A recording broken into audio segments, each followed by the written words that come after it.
நம்மளுடைய golden glitz பார்த்தீங்கன்னா இந்த மெகா எக்ஸ்போவில் பார்ட்டிசிபேட் பண்ணியிருந்தோம்.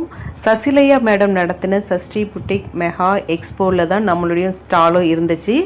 இந்த வீடியோ எதுக்கான வீடியோ பார்த்தீங்கன்னா, மேம்க்கு மிகப்பெரிய தேங்க்ஸ் சொல்லிக்கணும். அதுக்கான வீடியோ தான். பெரிய பிரம்மாண்டமான ஃபெஸ்டிவல்னு சொல்லுவேன். என்னை பொறுத்த வரையும் சூப்பர் க்ரௌடை மேனேஜ் பண்ணவே முடியல. சூப்பரான சேலு. எல்லா ஸ்மால் பிஸ்னஸ் உமன்ஸ்க்கும் பார்த்தீங்கன்னா சரியான ஆப்பர்ச்சுனிட்டி. இது சூப்பரான ஆப்பர்ச்சுனிட்டி கொடுத்தாங்க மேமு. அதுக்காக பெரிய தேங்க்ஸ் சொல்லிக்கிறேன் சசிலையா மேம்க்கு. அண்ட் அவங்களோட சிஸ்டர் தியாவுக்கும் பெரிய தேங்க்ஸ் சொல்லிக்கிறேன். அந்த ஆர்கனைசேஷனில் வேறு லெவல் பண்ணாங்க. எந்த வித சின்ன குறை கூட கிடையாது. எல்லா டைமும் எல்லா ஸ்டால்ஸ்லையும் விசிட் பண்ணி ஏசி கரெக்டாக வருதா, ஃபேன் ஓடுதான்ட்டு செக் பண்ணிகிட்டே இருந்தாங்க. Thank you so much ma'am.